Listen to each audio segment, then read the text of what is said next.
Thank you. Magandang gabi po sa bawat isa. It's good to be able to see all of you. Again, Pastor Dennis, thank you for that.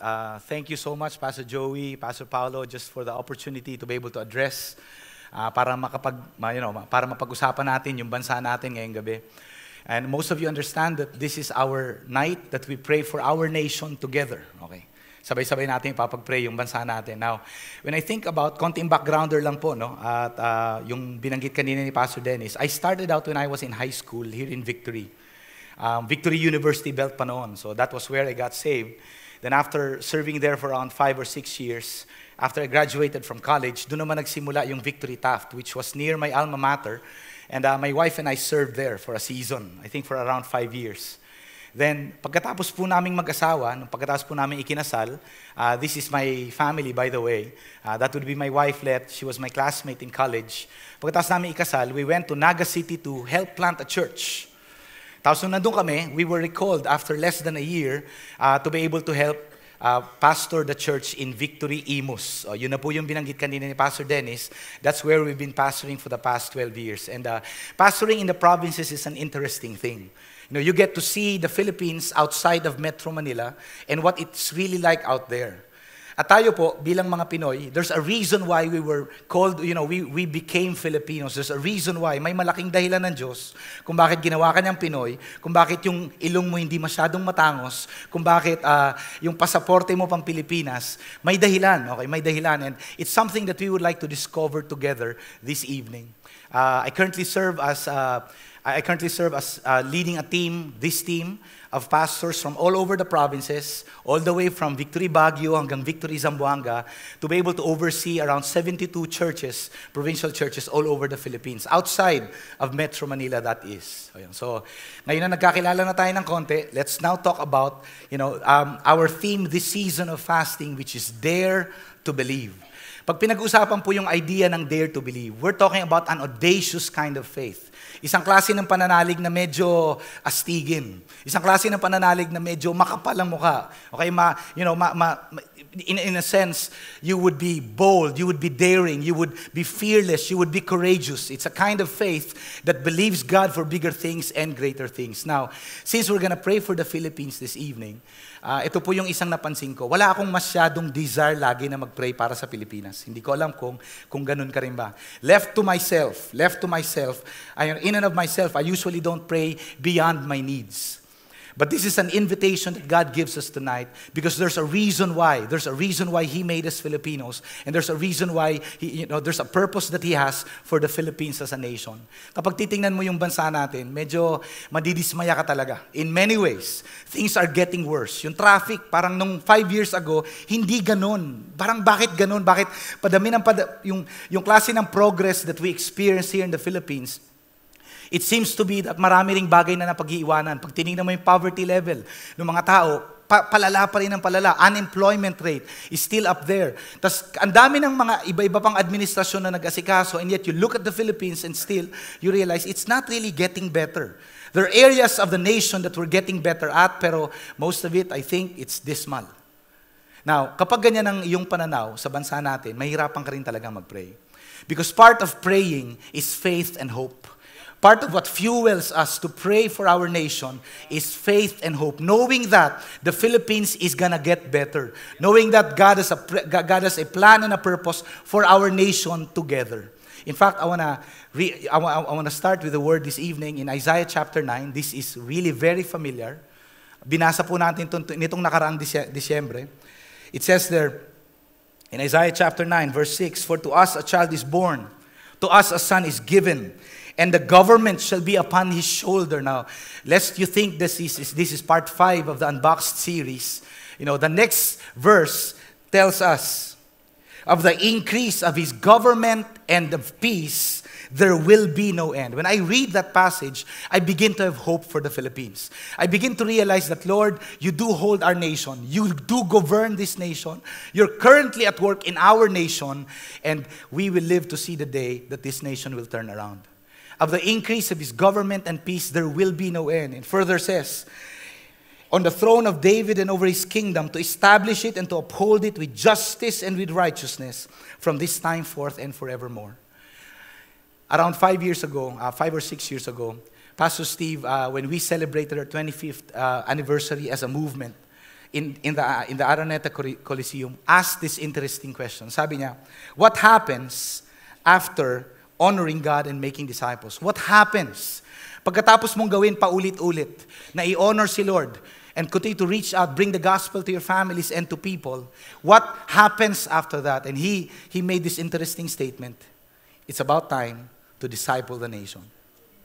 After honoring God and making disciples for decades, it's now time to disciple a whole nation.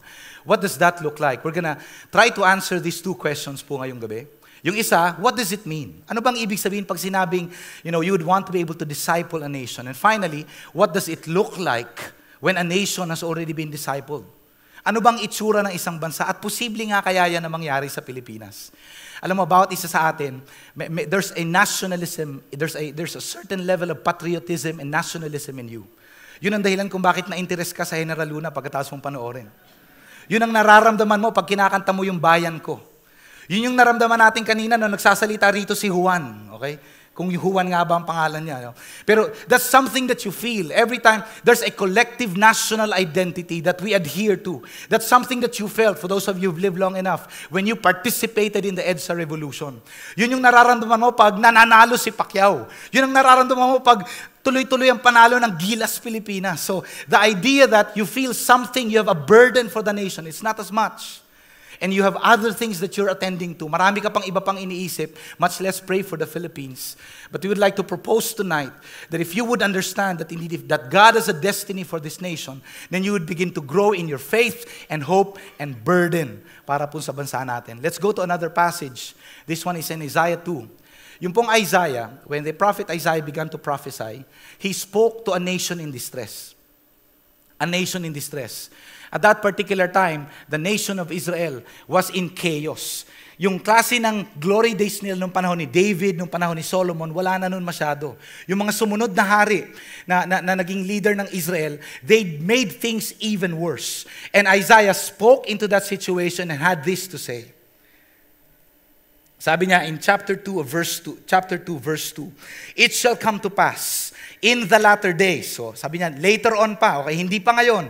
Pag tinignan mo ang itsura ng bansa natin ngayon, dismayado, madidismaya ka talaga. Pero hindi pa ngayon, but there will come a time, it shall come to pass in the latter days that the mountain of the house of the Lord, and he is talking about Jerusalem. Jerusalem is set on a mountain. Now, this whole land, sabi niya, the mountain of the Lord, the mountain of the house of the Lord shall be established as the highest of the mountains and shall be lifted up, maitataas daw, darating ang panahon, above the hills, and all the nations, and I like for you to catch that, all the nations shall flow to it. When Isaiah would look at the nation of Israel, he would see a lot of distress. But then he would prophesy and say, huwag kayong mag-alala, balang araw. Darating ang araw, itataas muli ng Diyos yung bansa natin. At yung lahat ng mga bansa sa kapaligiran natin, lalapit sila. The idea of flowing means to come. They will come to us. They will begin to come to us for what? Because they see in us, we're like a city on we're like a city on a hill. We're like a source of light. We're like a beacon of hope for the people. And Isaiah was prophesying, that is my destiny for that nation. I would like to believe the same thing for the Philippines. Kung ano man yung naging itsura natin dati, at kung ano man ang itsura natin, yung lugmok na itsura natin ngayon, darating ang panahon. Because the Lord has a purpose for our nation. Darating ang panahon, people will begin to look to the Philippines again. Nations will look to the Philippines and begin to ask the Philippines questions that they were raring to ask. Now, if you apply that now to our situation, pag dinala mo yan sa personal mo na buhay, that means that your life as a Christian would have grown to a level of excellence that people are attracted to your lifestyle. Yung mga kasama mo sa opisina, they would begin to approach you and say, paano mo yun ginagawa? Na pag sasabay-sabay mo yung lahat ng pressure natin sa opisina, tapos magaling ka pa rin na husband. Paano mo nagagawa? Pareho lang naman tayo ng sweldo, pero bakit ikaw nakakapag-ipon ka? Samantalang ako, meron ako nung lahat ng latest, tapos ikaw napaka-modest at simple mo lamang. Tapos biglang bakit marunong ka? Bakit nakangiti ka pa rin kahit ang dami mo ng pinagdadaanan? And they would begin to come to you and ask you, and they would be attracted by who you are.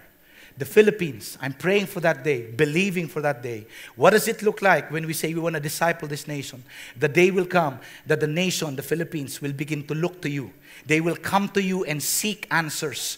You will be exalted by God in leadership over this nation, such that as a businessman, your fellow businessmen will come to you and ask questions. They will come to you and seek counsel because they see the wisdom in the hand of God on your life. Pag tiningnan mo dun sa subdivision ninyo, sa inyong magkakapitbahay, yung mga kapitbahay mo, lalapit sila sa iyo. Kasi kakaiba yung bahay nyo. Walang masyadong basura, malinis, at for whatever reason, yung mga anak mo na naglalaro sa labas, hindi nagmumura. Hindi katulad ng mga anak nila o kaya ng iba pang kapitbahay sa lugar nyo. They'll begin to look at your life. They will come to you. The nations will flow to you. The second part of that passage is in verse 3. It says, and many people shall come and say, come, let us go up to the mountain of the Lord. Referring to Jerusalem, the nations will be attracted to the house of the God of Jacob, that he may, and this is an important thing, that he may teach us his paths, his ways, and that we may walk in his paths. The next thing that happens as we disciple the nation is that not only that the people, the other Filipinos who have no hope, who are in a place of dismay, they will come to you and seek help, but you will also be given an opportunity to teach them God's ways. You'll be given an opportunity to teach them God's paths. And the latter part of that passage would say that you will specifically speak the word. For out of Zion shall go the law, and the word of the Lord from Jerusalem. The last part of that passage, in verse 4, he shall judge between the nations, and shall decide disputes for many peoples, and they shall beat their swords into plowshares. And the rest of that passage says that Israel and Jerusalem will be used of God to be able to bring peace to the nations. What does that mean for us? When you ask the question, what does it mean to disciple a nation? This is what that means, at least for us. It means that people shall come to you, and that you will be given an opportunity to teach them his word and his ways. And then your leadership shall establish justice and righteousness in this nation. Think about that for a moment. Ako bilang isang Pilipino at Kristiyano, yung bang mga tao na nakapaligid sa akin, do they look to me for guidance, for wisdom? Is there something exemplary about my life that they notice? That they are attracted to the gospel and to Jesus himself? Have I been given an opportunity? Alam ko maraming mga panahon na ipipilit natin to sa ibang tao. Yung magsishare ka ng gospel, para pipilitan sila, tapos obnoxious ka habang ginagawa mo yon. Pero wouldn't it be great if it would be the other way around? That they would come to you, and then they would ask, what's different about you? And then God would give you an opportunity to talk about his ways and speak his word to these people. And then in your place of leadership, whether you're a businessman, ikaw ay tatay, ikaw ay isang teacher, kung ano man ang ginagawa mo, class president ka, your leadership brings justice and peace to wherever that is.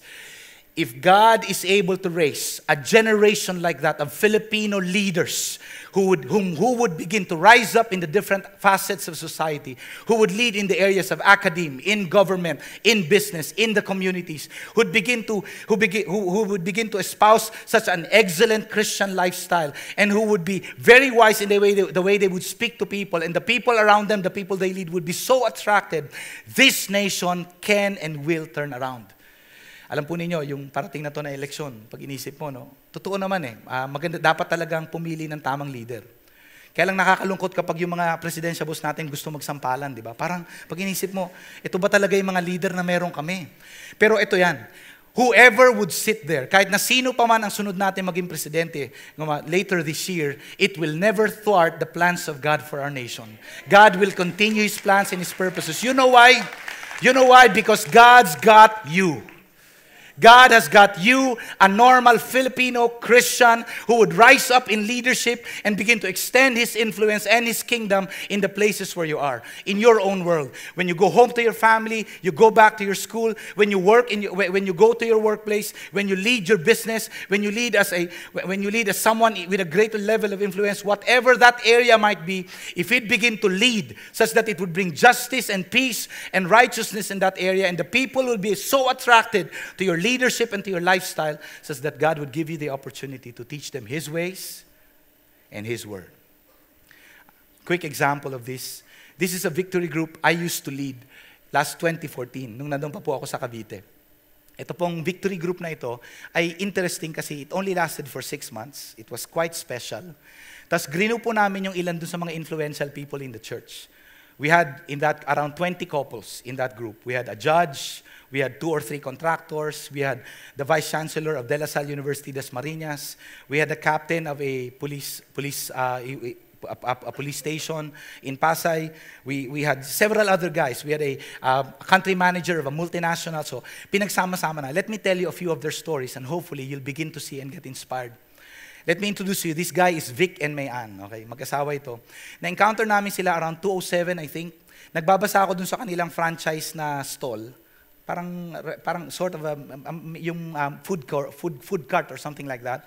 I was sitting there, it was their franchise. I was reading a business book and he got attracted to it. He came in, lumapit siya at nagtanong.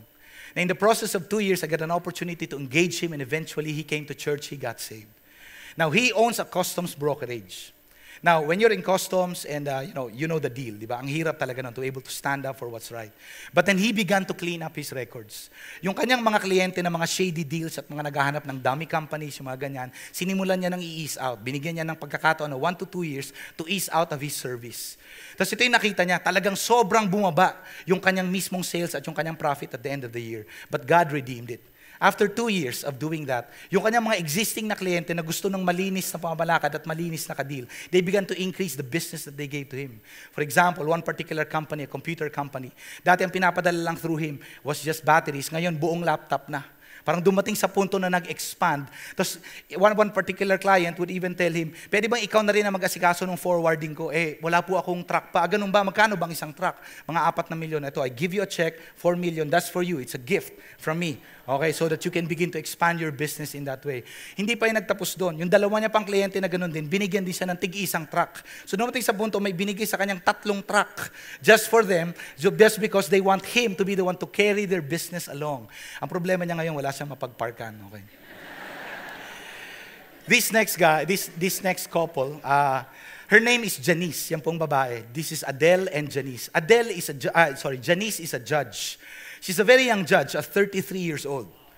And she started out as a student in De La Salle University in Dasmariñas, and she became the first president of Every Nation campus there.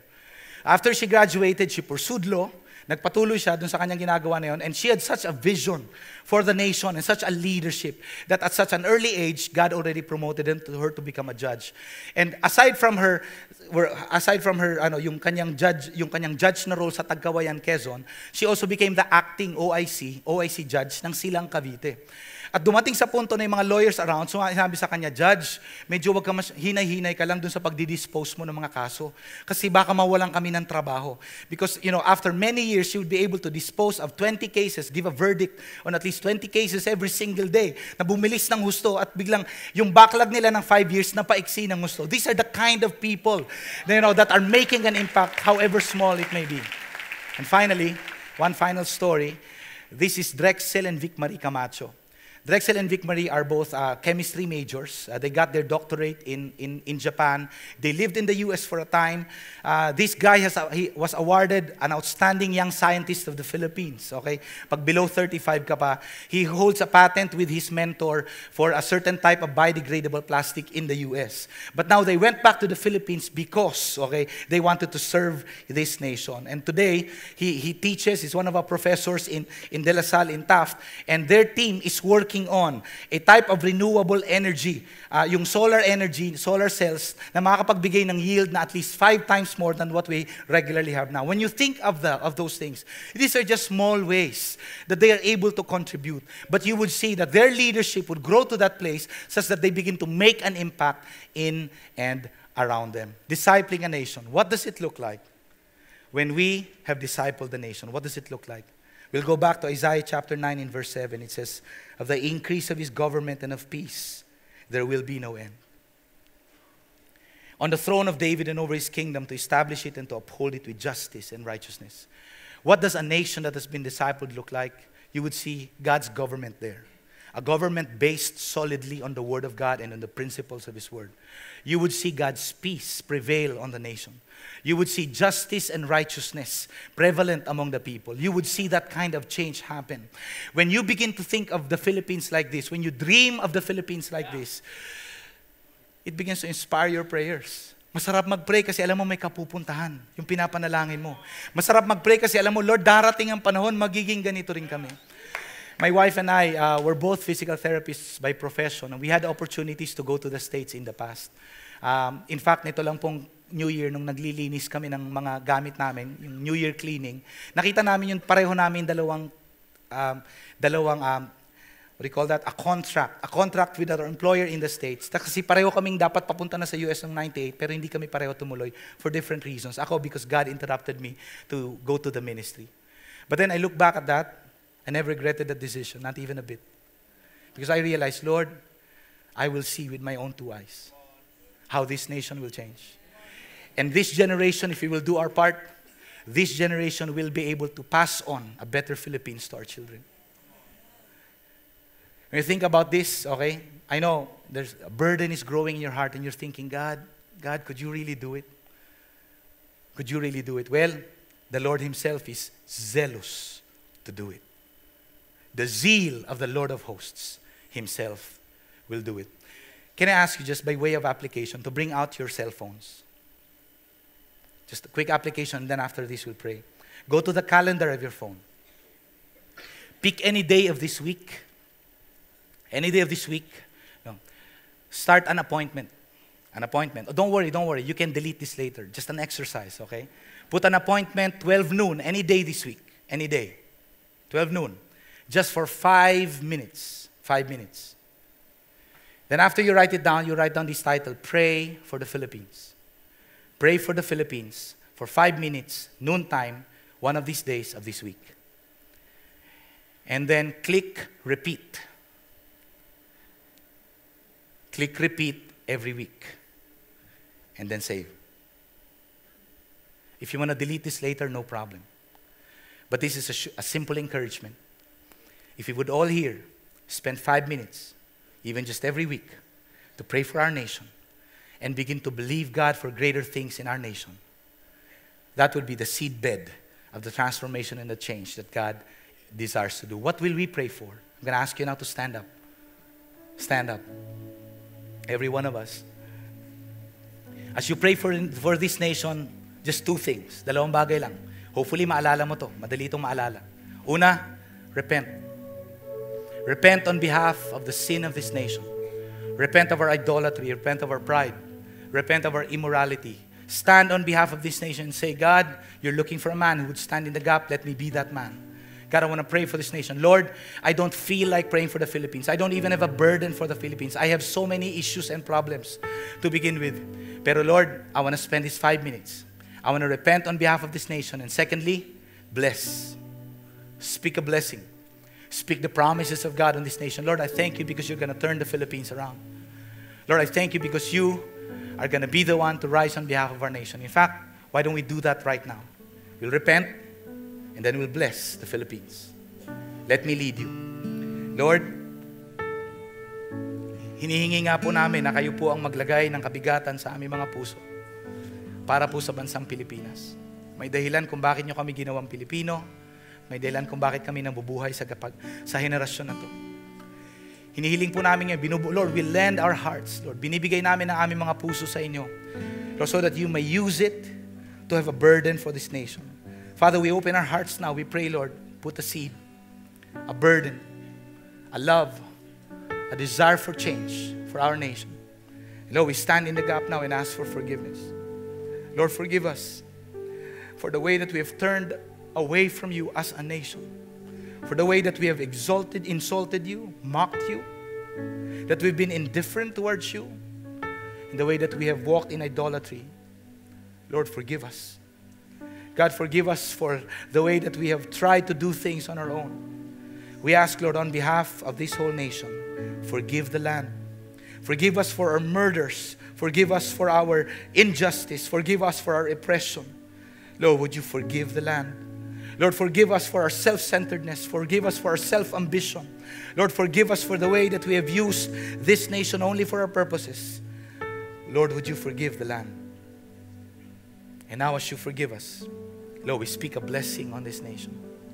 We say to the Philippines, in the latter days, you will be the one to restore this nation. We say, Lord, to the Philippines, in the latter days, we will see change happen in this nation. Lord, we say to the Philippines, you will turn us around. And we look to the day that the Philippines, Lord, will be under your government, governed by the principles of your word. We claim that we receive that day, that this land will be filled with so much peace, justice, and righteousness that comes from you. And Lord, we acknowledge today the seal of the Lord of hosts will do this. We receive this now from you in Jesus' name. Amen.